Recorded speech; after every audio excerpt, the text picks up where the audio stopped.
with you to spend some time looking more deeply at ecocide law and giving it context to see whether or not it would apply here as well.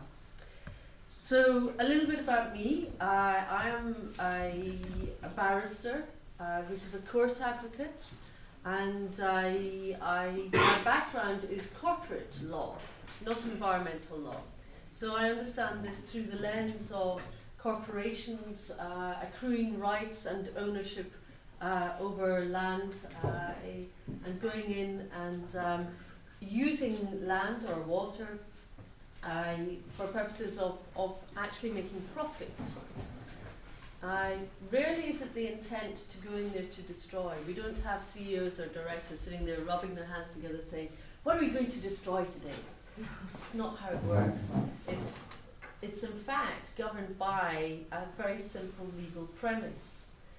Corporations, their number one legal duty is to put the interests of the shareholders first, which means for most companies to maximize profit.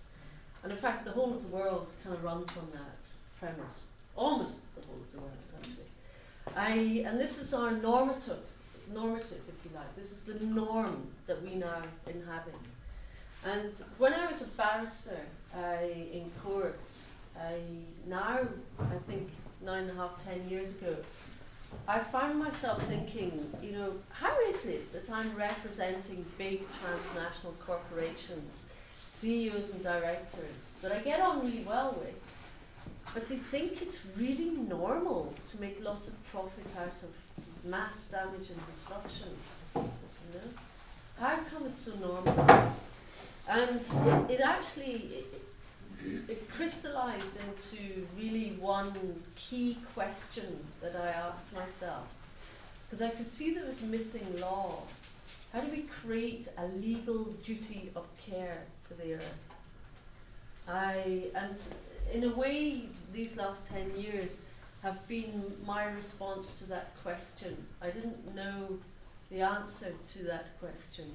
And sometimes the most important questions are the ones we don't know the answers to.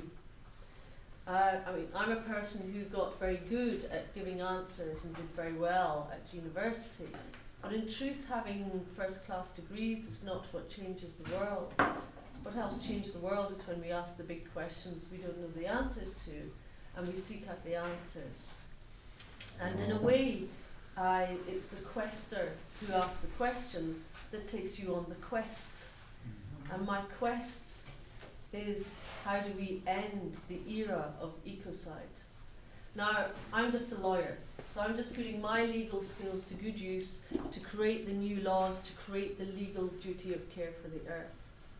But what I realized very early on is that in legal terms, we have a paradigm, we have a system in place that's based on property law and ownership. And I'd like to draw this out for you so that you can understand this, because it's a key tenet to everything I'm going to be discussing. That there? Yeah, I think so. No, no, it doesn't fit.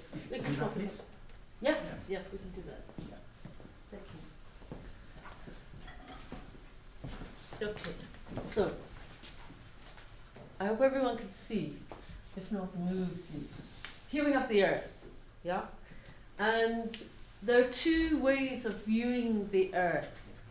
One is as a thing. And when it's a thing, then what you can do is you can own it, you can buy it, you can sell it, you can use it, you can abuse it. It's a thing. You can commoditize it. You put a price tag on it. It has an imposed value which you can trade. You can buy, you can sell, you can use and you can abuse without being held to account. And that's all about the law of property and ownership. Now you have choices there. You can actually hold it up and make sure it's kept well, but the next person you sell it to could then treat it very badly. And that's all about I own. It's singular, it's about me, it's about my rights over that land. It's a hierarchical system where I have ownership over something else. But there is a very different way that you can view the earth. And instead of it being a commodity, an imposed value, it's about recognizing it as an intrinsic value. Yeah? And about actually the sacredness of the earth. And what that comes down to, instead of it being a price tag, it's about care. It's about the duty of care. In legal terms, it's the legal duty of care, but of course care comes from here, from the heart. It's not head-driven. And it's also about how we fundamentally view ourselves in this relational context of the earth as a living being, an interconnectedness, if you will, with life itself, a recognition of our interdependency with life, with the earth. And that we are just here as trustees, as guardians, to ensure the health and well-being, looking after the earth for future generations. And instead of it being property law, so this is a property model, it's about trusteeship law. And when it's about trusteeship law, it's about seeing ourselves as guardians, as stewards. We don't own the property.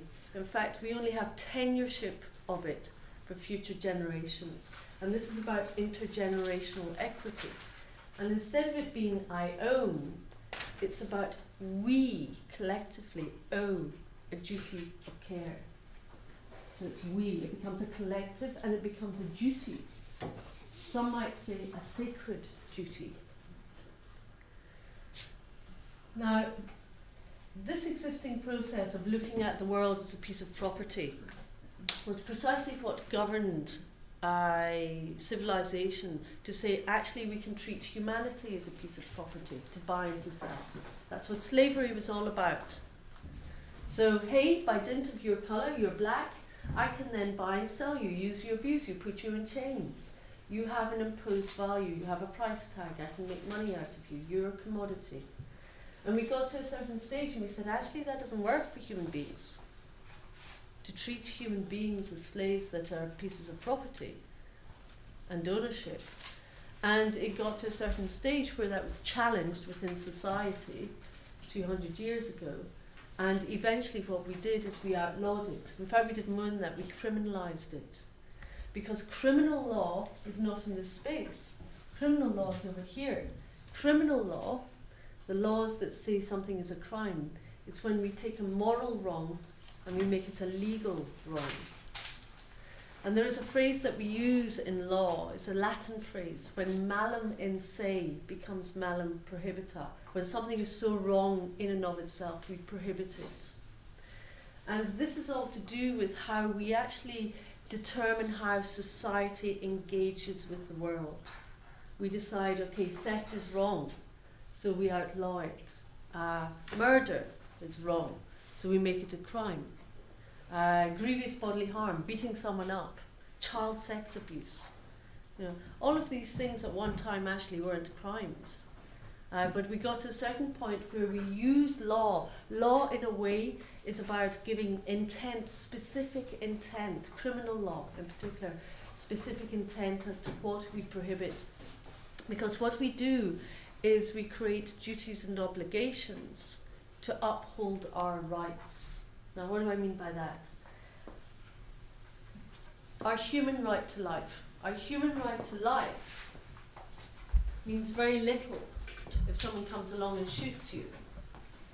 In fact, it means even less if it's not a crime for your right to life to be taken away. So it's like two sides of the coin. One side has the rights, the other side has the duties and obligations. So your human right to life is governed and protected by the duty of others not to take your life, and that's codified in criminal law as a crime of murder when it's taken.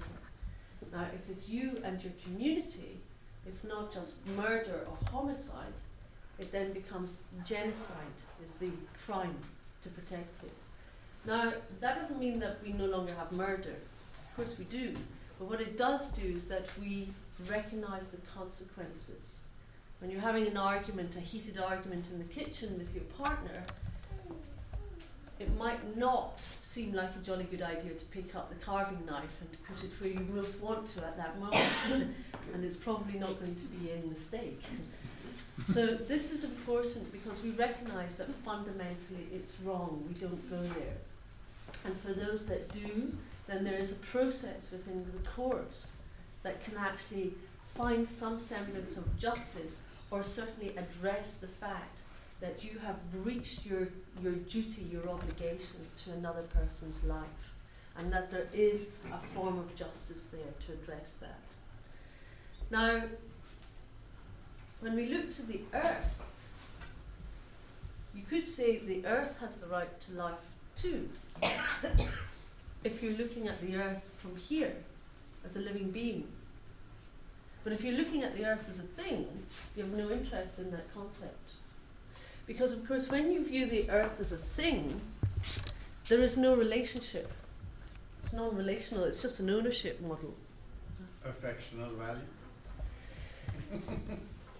It's an imposed value that comes about, and this is what corporate law is all based on. This is what a lot of decision making is based on. And in fact, if you look at climate negotiations, there is no affectionate value there. Climate negotiations is all about who has the rights over certain tracts of land, over air to trade. The Kyoto Protocol is a trading document. It's all about property and ownership.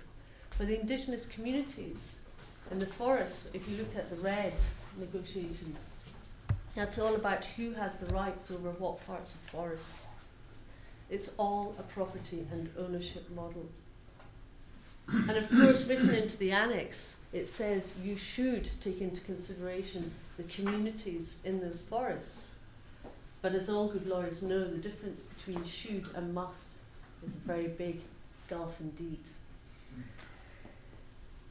So here we are, we're dealing with this paradigm for the earth just now. And in fact, a lot of even our environmental laws are in this space as well. Who owns what? Who has the rights to do what? And what happens when there's a breach of that, or you've got an escalation of pollution? Because you have two types of environmental law, main environmental laws in place. You have permits to pollute, giving out permits, okay? You have the rights over that land, and it's going to be polluting what you're doing, so you can pollute to a certain level. We'll give you a permit to pollute. Oh, you're expanding your business, have another permit. And you're doing even more, have another permit. But if you go over that, then actually someone could maybe take you to court. Often it's not even the state's responsibility to chase if that pollution happens. Often it comes down to the individuals in the community on the land that's been harmed to take civil court action. And often the community has neither the finance nor the legal knowledge to do that, and even if that help is there, it can take many years, sometimes decades, and the payout is too little, too late. So that is not satisfactory. It doesn't work. And in fact, what it does is it protects this system, because this system recognises that there's just a price at the end of the day if caught, because there's a fine to pay. And I call fines catch me if you can laws. Precisely what it is. Because very often you can get away with it, and you only have to